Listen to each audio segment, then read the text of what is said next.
خلقه من نفس واحدة وخلق منها زوجها وبث منهما رجالا كثيرا ونساء واتقوا الله الذي تساءلون به والأرحام إن الله كان عليكم رقيبا يا أيها الذين آمنوا اتقوا الله وقولوا قولا سديدا يصلح لكم أعمالكم ويغفر لكم ذنوبكم ومن يطع الله ورسوله فقد فاز فوزا عظيما أما بعد فإن أحسن الكلام كلام الله وخير الهدي هدي محمد صلى الله عليه وسلم وشر الأمور محدثاتها وكل محدثة بدعة وكل بدعة ضلالة أعوذ بالله السميع العليم من الشيطان الرجيم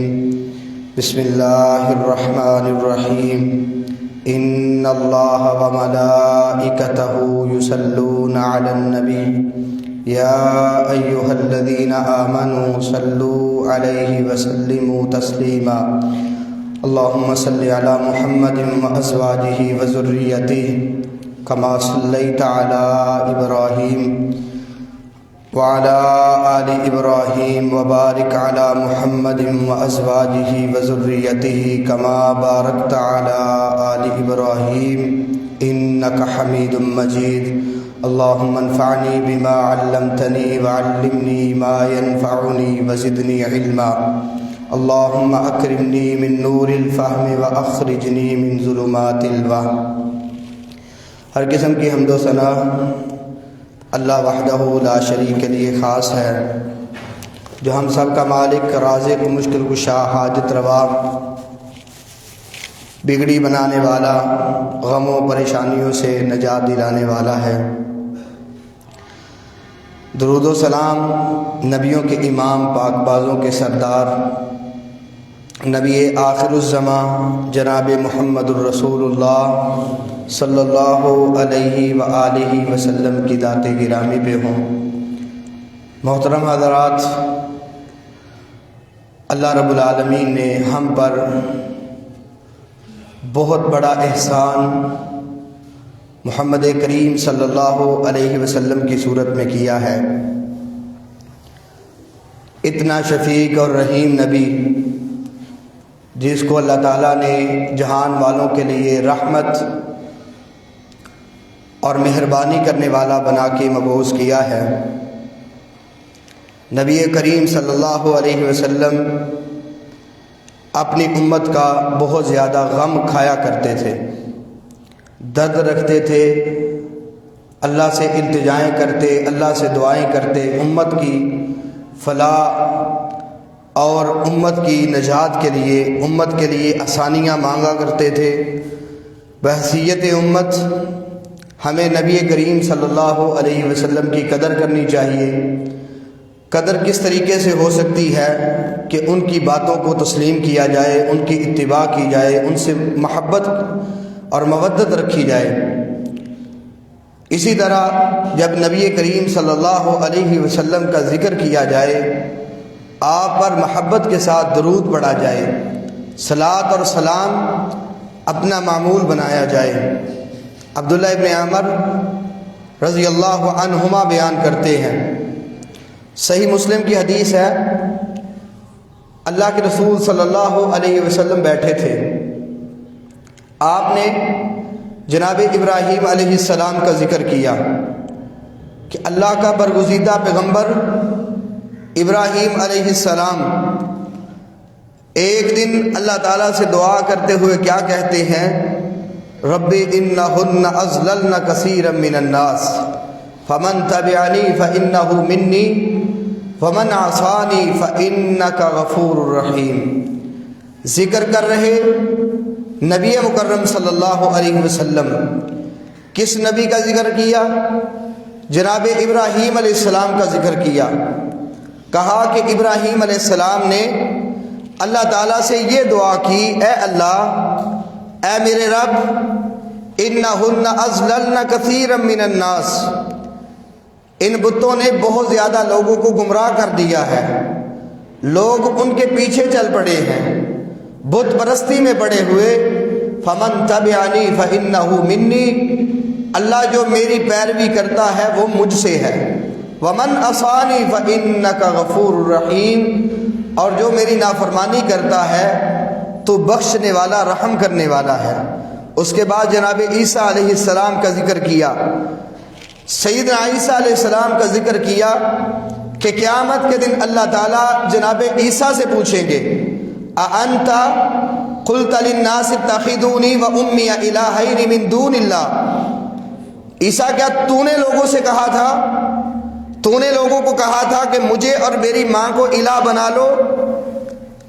جناب عیسیٰ علیہ السلام برات کا اظہار کریں گے اور کہیں گے اللہ وہ بات میں کیسے کہہ سکتا ہوں جو مجھے کہنا حق ہی نہیں رکھتا، میں اس بات کے کہنے کا حق نہیں رکھتا، میرے لیے جائز اور مناسب نہیں ہے، اللہ میں کیسے کہہ سکتا ہوں؟ پھر یہ بات ہو جائے گی۔ لوگوں نے عیسیٰ ابن مریم اور ان کی ماں کو ان کی والدہ کو الہ کہا، ثالث و ثلاثہ کا عقیدہ رکھا کہ اللہ تینوں میں سے ایک ہے، عیسیٰ تینوں میں سے ایک ہے، مریم تینوں میں سے ایک ہے، یعنی یہ تین مل کر ایک جز الہ بنتے ہیں۔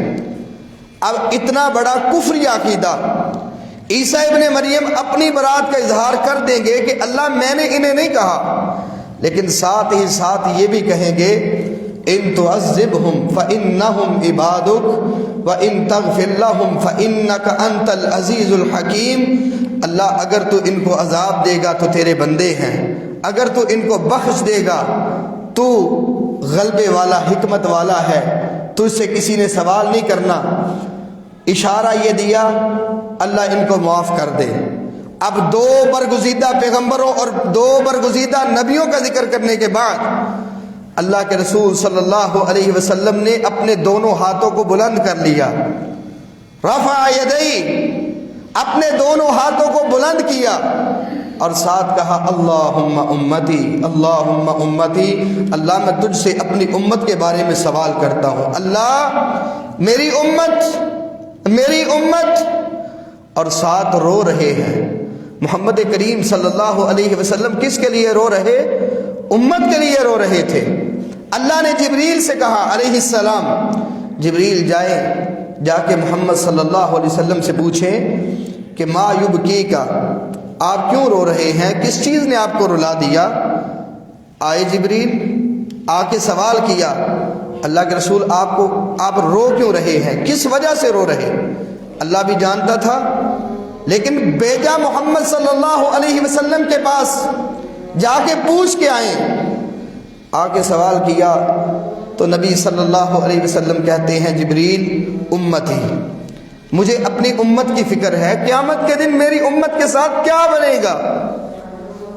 جبریل گئے اللہ تعالیٰ کے پاس، اللہ کو تمام باتوں کا علم تھا، جا کے بتایا، اللہ تعالیٰ کہتے ہیں جا جبریل میرے نبی سے کہہ دے انا سنرضیک یوم القیامہ ولا نسوءک، قیامت کے دن ہم آپ کو آپ کی امت کے بارے میں راضی کر دیں گے، آپ کو خوش کریں گے، آپ کو پریشان نہیں ہونے دیں گے۔ اتنی بڑی فضیلت اور اہمیت ایک طرف، لیکن نبی صلی اللہ علیہ وسلم کی غم خواری دیکھیں، کتنا درد رکھتے تھے اپنی امت کا، بحیثیت امت ہم اس نبی کی قدر کر لیں، اس نبی کی قدر کریں، یقین جانیں ہمارے لیے راتوں کو اٹھ کر مسند احمد کی حدیث ہمیں ہلا دیتی ہے، کیسے ساری رات ایک آیت میں گزار دی، بار بار ایک ہی آیت پڑھتے ہیں، حتیٰ کہ نبی صلی اللہ علیہ وسلم کے صحابی کہتے ہیں رکوع میں بھی وہی پڑھتے ہیں، سجدے میں بھی وہی پڑھتے ہیں، بار بار ایک ہی آیت پڑھتے ہیں ان تعذبہم فانہم عبادک وان تغفر لہم فانک انت العزیز الحکیم، اللہ اگر تو ان کو عذاب دے گا تو تیرے بندے ہیں، اگر بخش دے گا تو اس سے کسی نے سوال نہیں کرنا۔ ساری رات ایک آیت میں گزاری اور رو کے دعا کیا کرتے ہیں، اللہ میری امت مکے کے مشرکوں کا غم دیکھتے تھے، دکھ بھی دیکھتے تھے، لیکن ایک ہی بات کرتے تھے اللہ تیرے بندے ہیں بخش دے ان کو، اگر ان کو تو عذاب دے گا تیرے بندے ہیں بخش دے گا، تو غلبے والا حکمت والا ہے، تو اسے کسی نے سوال نہیں کرنا۔ طائف میں پتھر کھا کے بھی غم خاری امت کی نہیں چھوڑی۔ آج ہمارا کسی سے کوئی دکھ ہو، کوئی عداوت ہو، کوئی بغض ہو، ہم جلدی سے جلدی اس سے انتقام کا سوچتے ہیں۔ بتاؤ وہ غم خاری کتنی کرنے والے تھے؟ طائف والوں نے پتھر مار کے وہاں سے نکال دیا، دعوت دینے گئے تھے، کوئی ذاتی عداوت اور اناد بھی نہیں تھا، لیکن پھر بھی کیا کہا؟ فرشتہ رب کے حکم سے آیا ہے، اللہ نے بھیجا ہے، جا محمد صلی اللہ علیہ وسلم سے پوچھ کے آ کہ اس امت کا، اس گروہ کا کیا کرنا ہے۔ جس نے آپ کے ساتھ یہ سلوک کیا ہے، ہم دو پہاڑوں کے درمیان ان کو پیس کر رکھ دیں گے، ختم کر دیں گے۔ لیکن نبی صلی اللہ علیہ وسلم امت کی یہ غم خاری رکھتے تھے، کہا نہیں، میں ان کی تباہی تو نہیں چاہتا، بل ارجو ان یخرج اللہ من اصلابہم من یعبد اللہ وحدہ لا یشرک بہ شیئا۔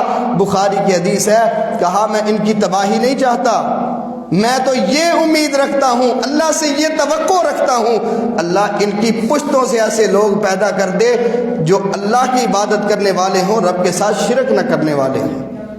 یہ نبی صلی اللہ علیہ وسلم کی غم خاری اور ہمارے بارے میں درد دیکھے، اور ہم نبی صلی اللہ علیہ وسلم کی قدر کریں۔ کس طرح قدر ہو سکتی ہے؟ آپ کے ساتھ محبت ہو، آپ کی اتباع کی جائے، آپ کی بات کو مانا جائے۔ نبی صلی اللہ علیہ وسلم نے صحابہ، نبی پاک علیہ السلام کے صحابہ نے آپ کی قدر کی ہے۔ قدر تو کی ہے نا، اشارہ کیا، کسی کا کسی سے تقاضا تھا، وہ اس سے قرض کا مطالبہ کیا، مال مل گیا، اب واپس نہیں کر رہا، وہ آگے سے کہہ رہا ہے میرے پاس موجود نہیں، یہ مطالبہ کرتا ہے مجھے وہ میرا مال واپس کر دے۔ نبی صلی اللہ علیہ وسلم اشارہ کرتے ہیں، ذا، اشارہ ایسے انگلی سے کیا کہ اے کعب، میں تجھے کہتا ہوں آدھا اس کو معاف کر دے۔ آج کسی سے 1,00,000 روپیہ ہم نے لیا ہو اور وہ ہم سے مطالبہ کر رہا ہو، کوئی بڑا یہ کہہ دے جی 50,000 اس کو معاف کر دے، ہم نہیں ماننے کے لیے تیار، لیکن صحابہ رسول اللہ کے اشارے پہ چلنے والے ایسے انگلی کا اشارہ کیا، کہا قد فعلت یا رسول اللہ، اللہ کے رسول جیسے آپ نے کہہ دیا میں نے اس کو معاف کر دیا ہے۔ نبی صلی اللہ علیہ وسلم کا حلیہ کئی صحابی نہیں بیان کر سکے، کہا بتاتے ہو اللہ کے رسول کیسے تھے، لیکن یہ حیت اور شکل بھی بیان نہیں کر سکتے، کیوں؟ کہا میں نے نبی صلی اللہ علیہ وسلم کو کبھی آنکھوں سے بھر کر دیکھا بھی نہیں ہے۔ عروہ بن مسعود ثقفی نے ایسے نہیں جا کے کہہ دیا تھا، بخاری کی حدیث پڑھ کے دیکھیں، صلح حدیبیہ ہے، حدیبیہ کا مقام مکے کی طرف سے قاصد بن کے آیا ہے، اور جا کے واپس کیا کہتا ہے؟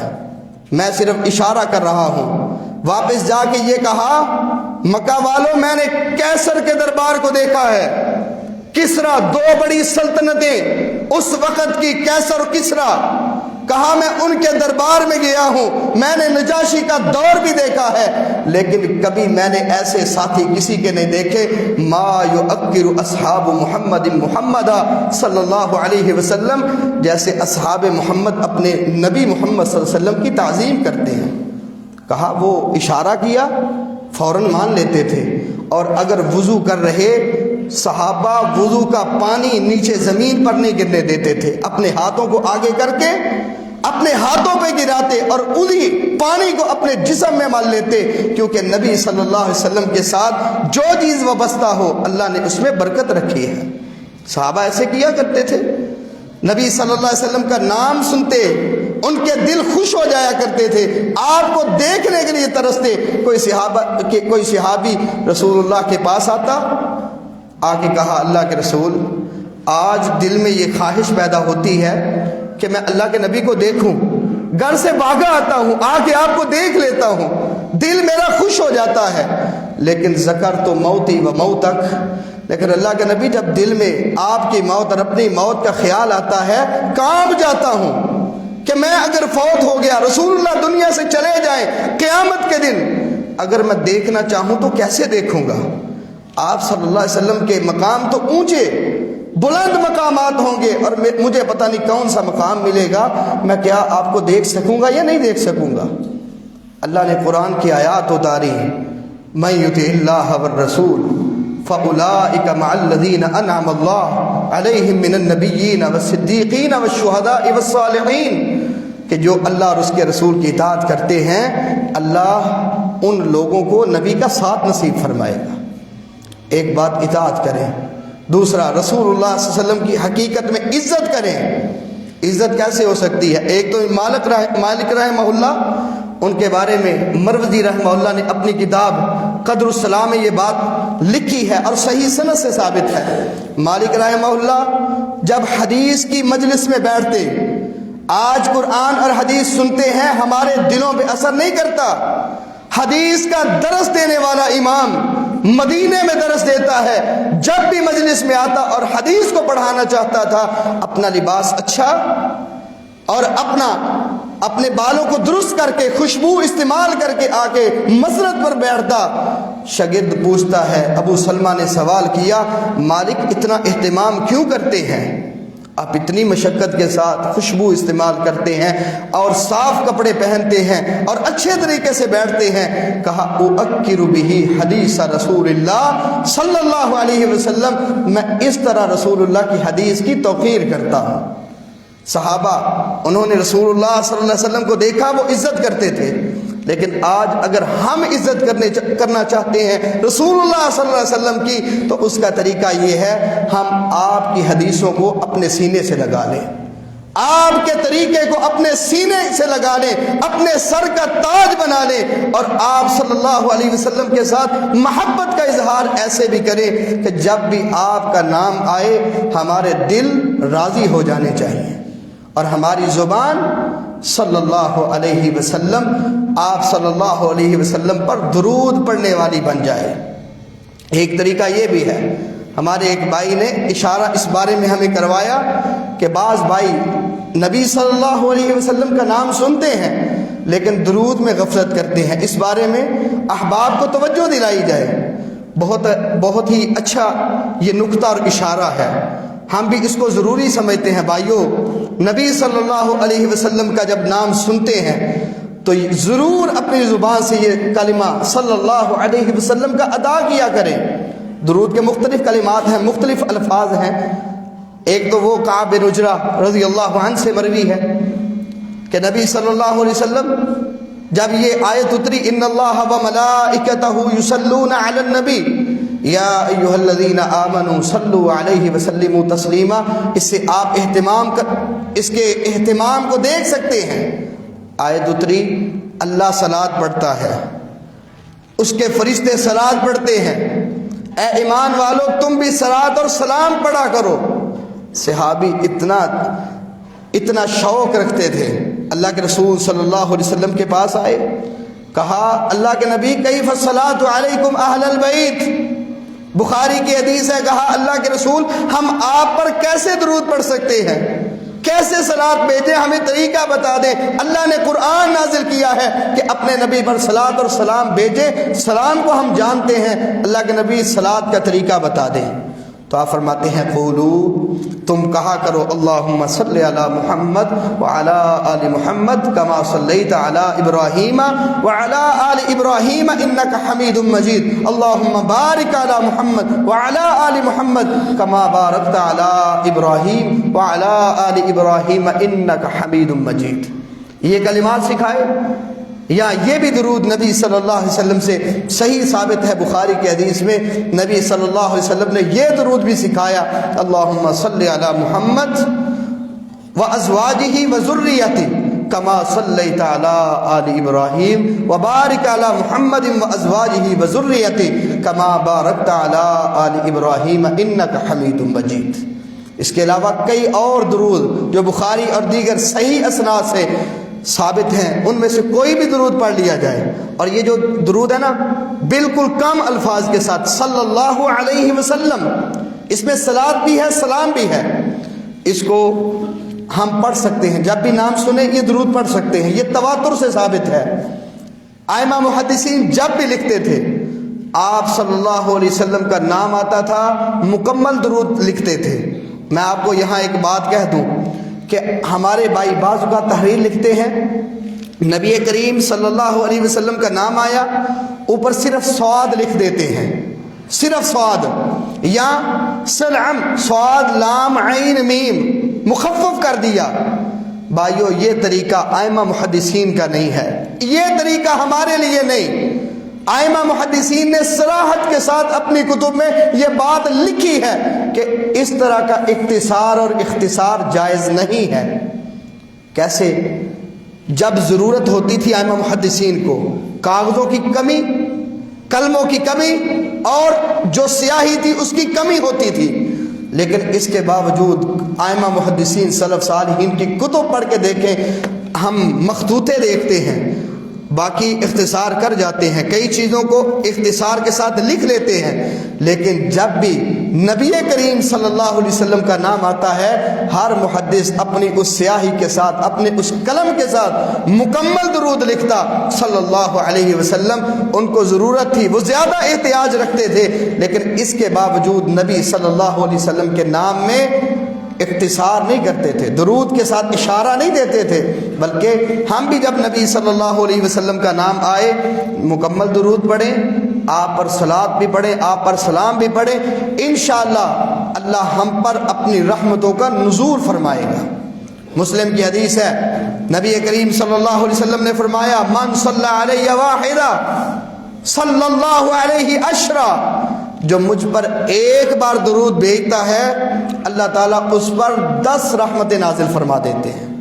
اور دوسری حدیث سنن نسائی کی، نبی صلی اللہ علیہ وسلم فرماتے ہیں، جو بندہ میرے اوپر ایک مرتبہ درود پڑھتا ہے صلی اللہ علیہ عشر، اللہ اس پر 10 مرتبہ رحمت نازل فرما دیتا ہے، اور اس کے لیے کتبت لہ عشر حسنات، اس کے لیے 10 نیکیاں لکھ دی جاتی ہیں، وحط عنہ عشر سیئات، اور اس کی 10 غلطیوں اور 10 گناہوں کو معاف کر دیا جاتا ہے۔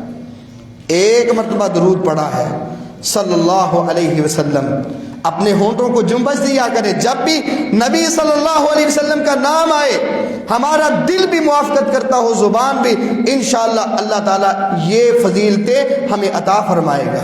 اور ایک حدیث آتی ہے جامع ترمذی وغیرہ کے اندر کہ نبی صلی اللہ علیہ وسلم فرماتے ہیں، قیامت کے دن سب سے قریبی میرے وہ انسان ہوگا، وہ انسان میرے سب سے زیادہ قریب ہوگا، اکثرہم علیہ صلاۃ، جو مجھ پر سب سے زیادہ درود پڑھتا ہوگا۔ اسے شیخ زبیر رحمہ اللہ نے حسن قرار دیا ہے۔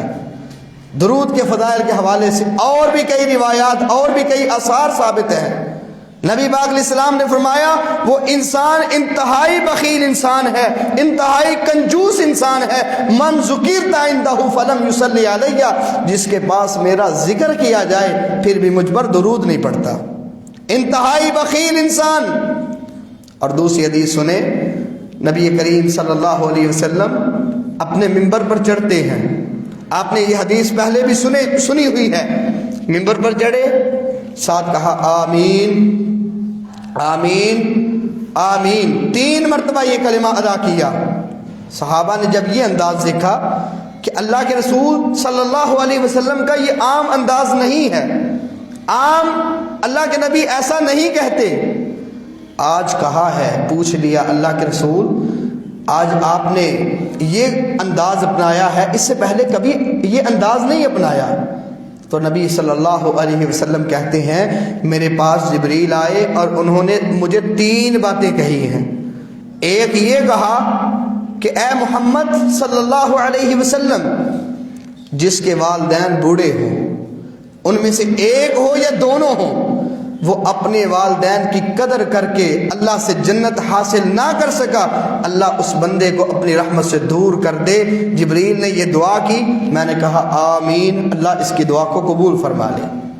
دوسری بات کی، من ادرک رمضان، جس کے زندگی میں، جس کی حیات میں رمضان کا مہینہ آیا لیکن اس نے رمضان کی قدر کر کے اپنے گناہ نہیں بخشوائے، کہا اسے بھی اللہ اپنی رحمت سے دور کر دے۔ جبریل دعا کرتے ہیں اور میں کہتا ہوں آمین۔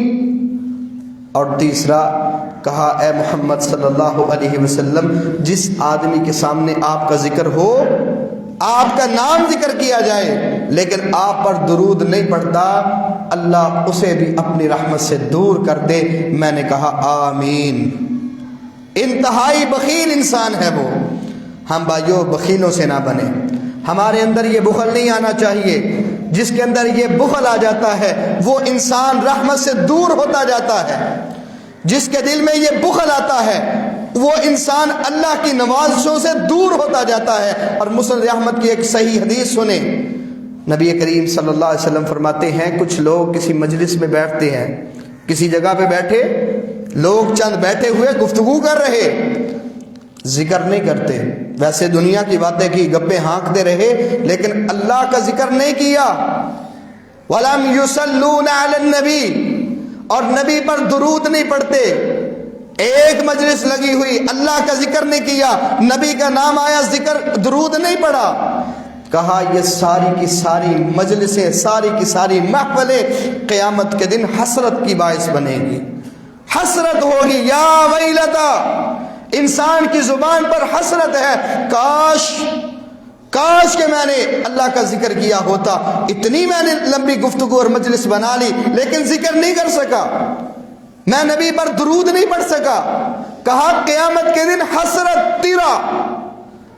پھر نبی صلی اللہ علیہ وسلم فرماتے ہیں اگرچہ اللہ اس کو اس کے اجروں کی وجہ سے, اس کے ثواب کی وجہ سے جنت میں بھی بھیج دے گا, پھر بھی اس کی یہ حسرت باقی رہے گی.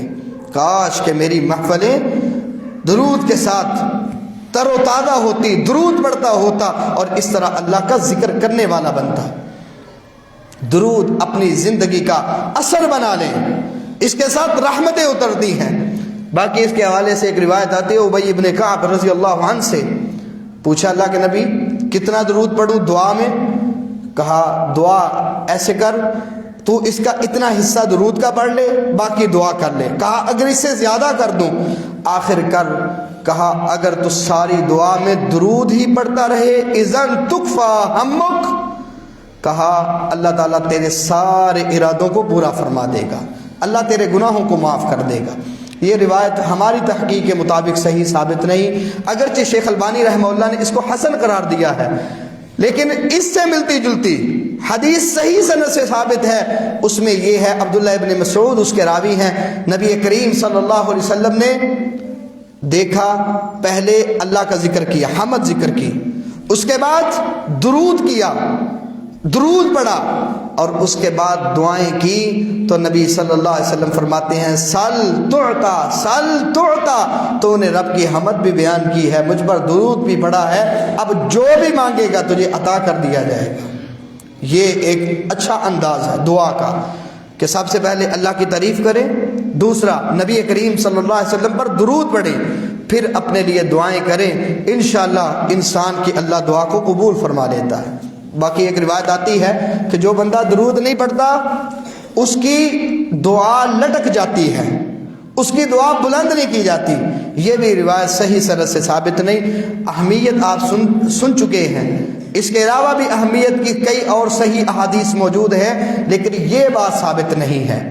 جب بھی اذان سنتے ہیں, اذان سننے کے بعد بھی درود پڑھیں. اذان مکمل ہوئی, نبی کریم صلی اللہ علیہ وسلم کا فرمان ہے اذا سمعتم المؤذن فقولوا مثل ما يقول ثم صلوا علیہ, اذان سنتے ہیں جیسے جیسے مؤذن پڑھتا جاتا ہے اسی طرح تم بھی پڑھتے جاؤ. دوسری حدیث میں یہ وضاحت ضرور ہے, کہا مؤذن کہتا ہے اللہ اکبر اللہ اکبر, تم بھی کہو اللہ اکبر اللہ اکبر. اشہد ان لا الہ الا اللہ مؤذن نے کہا, تم بھی ایسے کہو. اشہد ان محمد رسول اللہ پڑھتا ہے, تم بھی یہی کہو. لیکن جب کہے حی علی الصلاۃ, حی علی الصلاۃ, حی علی الفلاح, حی علی الفلاح, یہ چار کلمات جب ادا کرے تم آگے سے کہو لا حول ولا قوت الا باللہ. مؤذن کہتا ہے آؤ نماز کی طرف, آؤ کامیابی کی طرف, تم آگے سے کہہ دو لا حول ولا قوت الا باللہ, کہ کوئی نیکی کرنے کی طاقت ہمارے پاس نہیں ہے, کوئی گناہ سے بچنے کی طاقت ہم نہیں رکھتے, الا باللہ. نیکی تبھی کریں گے جب اللہ توفیق عطا کرے گا, گناہ سے تبھی بچیں گے جب اللہ ہمیں محفوظ رکھے گا. پھر کہا جب اذان کا سارا جواب دے لو ثم صلوا علیہ, پھر میرے اوپر تم درود پڑھو. ثم صلوا علیہ, پھر درود پڑھنا ہے. آج کل بعض بھائی اذان سے پہلے درود پڑھ لیتے ہیں یا بعض کلمات, یہ بات الگ ہے, کہ کئی ایسے کلمات بنائے گئے ہیں، ایسے درود بنائے گئے ہیں جن کا سرے سے نبی کریم صلی اللہ علیہ وسلم سے ثبوت ہی نہیں ملتا، یہ الگ بات۔ لیکن بھائیو، اذان سے پہلے نبی کریم صلی اللہ علیہ وسلم نے درود نہیں سکھایا۔ اذان مکمل ہوتی ہے، حکم یہ ہے ثم صلوا علیہ، اذان سننے کے بعد تم درود پڑھو، اور ساتھ کہا میرے لیے وسیلے کا سوال کرو، وسیلہ مانگو۔ اللہم رب هذه الدعوة التامة والصلاة القائمة آت محمدا الوسیلة والفضیلہ وابعثه مقاما محمودا الذی وعدته، کہا جو آدمی یہ وسیلے کا میرے لیے سوال کرے گا حلت له شفاعتی یوم القیامہ، ایسے بندے کی قیامت کے دن میں سفارش کروں گا، اللہ کے دربار میں جا کے شفاعت کروں گا ایسے بندے کی۔ تو اذان کے بعد بھی درود پڑھے۔ اسی طرح قنوت وطر میں ابی بن کعب رضی اللہ عنہ سے صحیح ابن خزیمہ کے اندر صحیح سند کے ساتھ قنوت وطر کے آخر میں درود پڑھنا ثابت ہے۔ اسی طرح ہم خطبے میں پڑھتے ہیں نا، جب بھی خطبہ دیتے ہیں تو درود پڑھتے ہیں۔ کیوں پڑھتے ہیں؟ کہ سیدنا علی رضی اللہ عنہ پڑھا کرتے تھے، اگرچہ واضح نص کے مطابق نبی صلی اللہ علیہ وسلم نے نہیں پڑھا، لیکن سیدنا علی پڑھتے تھے، اور آپ کا حکم ہے علیکم بسنتی وسنت الخلفاء الراشدین المہدیین، ایسا طریقہ سنت خلفاء راشدین میں سے ہے، نبی کریم صلی اللہ علیہ وسلم کے مخالف نہیں، تو ہم نے اس کو اپنایا ہے، الحمدللہ اس پر عمل کرتے ہیں۔ اس وقت بھی درود پڑھا جا سکتا ہے۔ اسی طرح نبی کریم صلی اللہ علیہ وسلم سے جنازے کی دوسری تکبیر کے بعد درود پڑھنا ثابت ہے۔ پہلی تکبیر کہیں، اس کے بعد سورۃ الفاتحہ اور کوئی سورت پڑھ لیں، دوسری تکبیر کے بعد اللہم صلی علی محمد وعلی آل محمد، یہ مکمل درود پڑھیں جیسے نبی کریم صلی اللہ علیہ وسلم نے اپنے اصحاب کو سکھایا ہے۔ اسی طرح بعینہ ہی ہم اپنے اعمال کو بنانے کی پوری کوشش کریں۔ اللہ سے دعا ہے اللہ تعالی ہمیں اپنی زندگی کتاب و سنت کے مطابق گزارنے کی توفیق عطا فرمائے، اللہ تعالی ہمیں اپنی اصلاح کرنے کی توفیق عطا فرمائے، نبی کریم صلی اللہ علیہ وسلم سے سچی محبت، ان کے ساتھ مودت عقیدت کا اظہار کرنے کی توفیق عطا فرمائے۔ وآخر دعوایا ان الحمد للہ رب العالمین۔